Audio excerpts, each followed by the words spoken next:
Nuestro entrevistado de hoy también incursionó en el fútbol. Ya estuvimos hablando un poco de esto, pero vean este informe donde se estudia desde Ciencia Celeste, así se llamó, esta experiencia que viene muy bien después de algunos tiros, de algunos penaltis, de algunos penales, de algunas atajadas, de algunos, de algunos errores, en fin, de los penales en general. Fíjese en esto.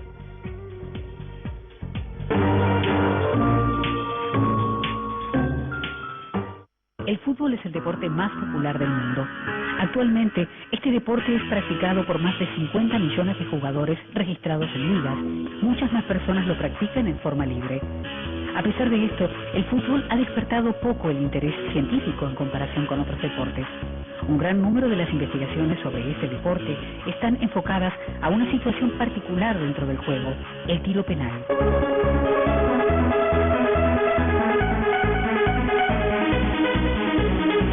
No tenemos que despreciar la experiencia que hay en un país futbolero como este. Yo diría que vamos a preguntarle a los que saben. Si un penal está bien ejecutado, es inatajable. Un penal bien tirado no necesariamente es gol. Un penal bien tirado es gol. Uno supone que un penal bien ejecutado casi siempre es gol. El arco de fútbol tiene medidas tales que el arquero puede llegar a cualquier lado.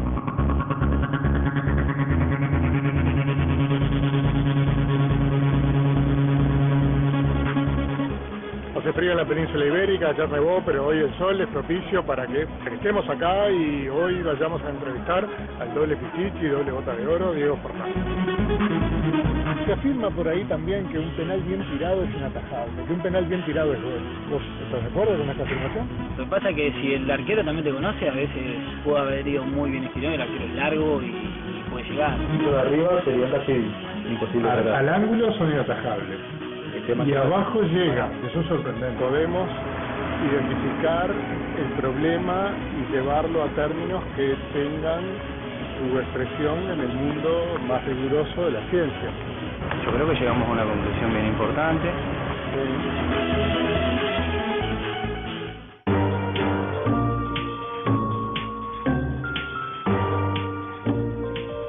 Mañana llega Muslera al Uruguay, lo sé porque su familia hoy me lo contó, son vecinos del Prado, y bueno, de alguna manera es interesante que este trabajo se conozca.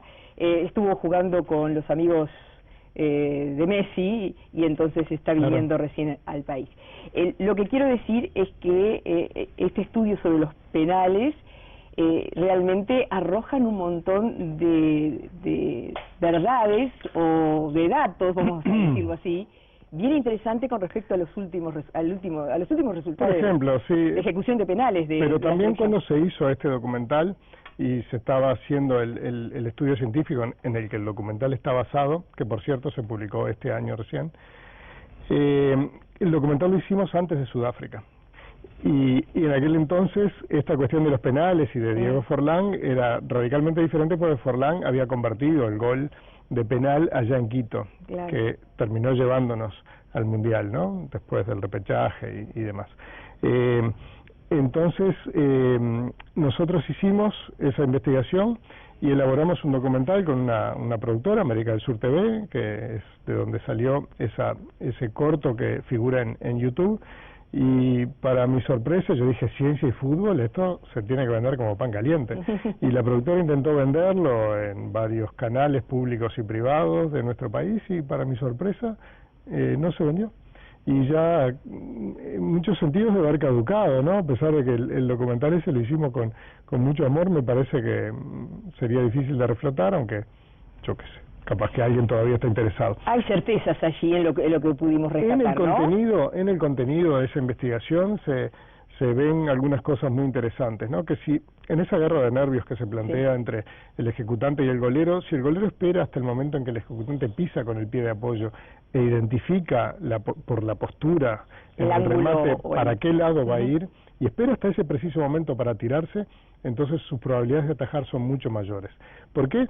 Y bueno, porque en el metro contra los palos muchos ejecutantes no se atreven a tirar, porque una cosa es que te lo ataje el golero tirarlo afuera es muy indecoroso.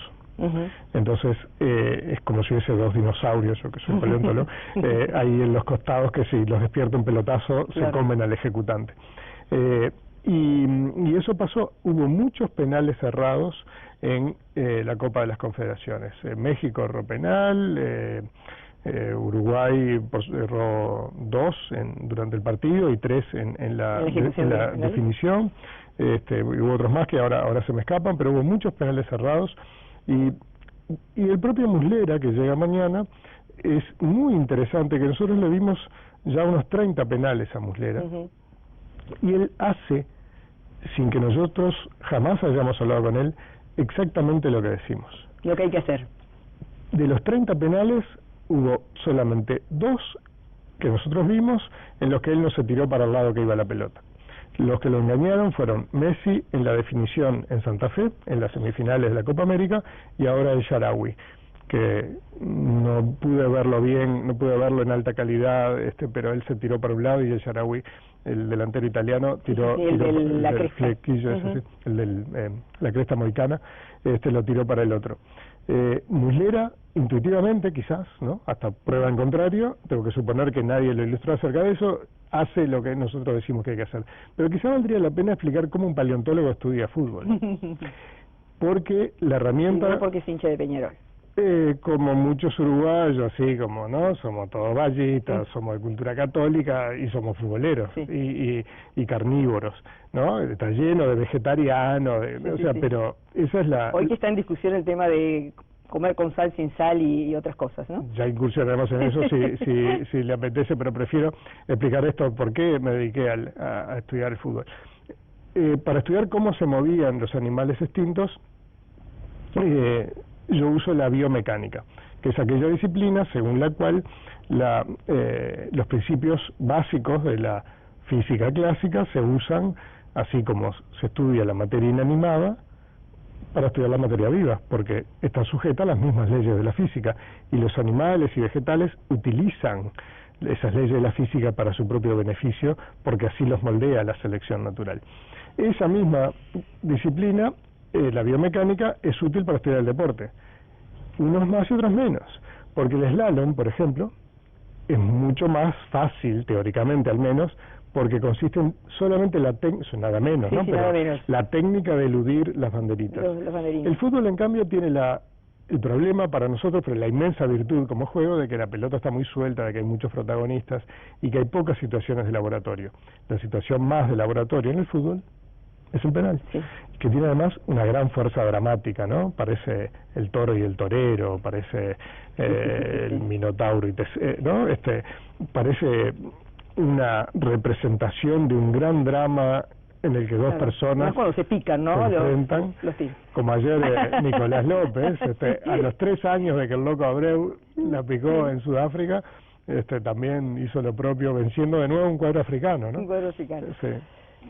¿Hubiera hecho la huelga que están haciendo hoy los docentes si estuviera en primaria, secundaria? Digo, por su condición de docente.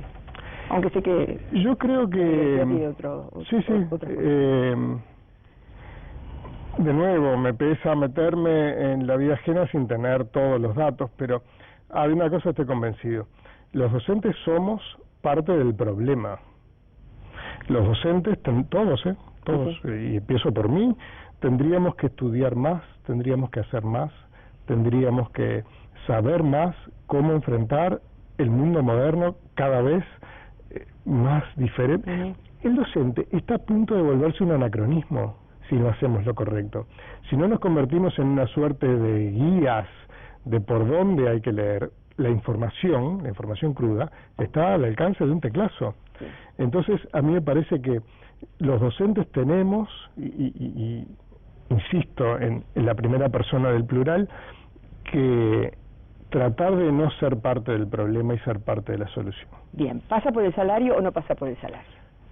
¿Deben ganar menos los legisladores, más los profesores? ¿Cómo es esa ecuación? Los legisladores, a pesar de que yo no tengo ningún talento para la actividad política esta grande, me merecen, quizá por eso, ¿no? Yo creo que ellos pierden plata dedicándose a eso, que los que son abogados, contadores, en fin, los de sus profesiones, si se dedicasen a sus profesiones, muchos de ellos por lo menos ganarían mucho más que lo que ganan como legisladores, ¿no? Creo que muchos de ellos hacen un sacrificio, ellos dicen, en aras del país, sin duda, en muchos casos, yo agrego, en aras de su vocación. Está bien, pero el sacrificio de los profesores. Bueno, ahí está. A los profesores tendrían que ganar mucho más, los profesores tendríamos que merecer ganar mucho más. Las dos cosas. Sí. Ser y parecer, aquello que nos decían, por lo menos a las chicas cuando éramos... Ser dignos de ganar mucho más, especializarnos más, estudiar más. Responsabilidad política, responsabilidad gremial, cultural. Política, gremial, cultural. Cultural, pero en un sentido antropológico del término, ¿no? De nuestra sociedad. ¿Cómo la cambiamos? ¿Cómo cambiamos esta realidad? Solo con el aumento de salario, sabemos que es insuficiente el salario de un maestro y de un profesor. En general, sabemos todos que es insuficiente. Exigirles más. Yo digo que los maestros son los héroes. Bueno. Los maestros de contexto merecen galardones, ¿no? Pero, ¿es verdad que enseñan por plata?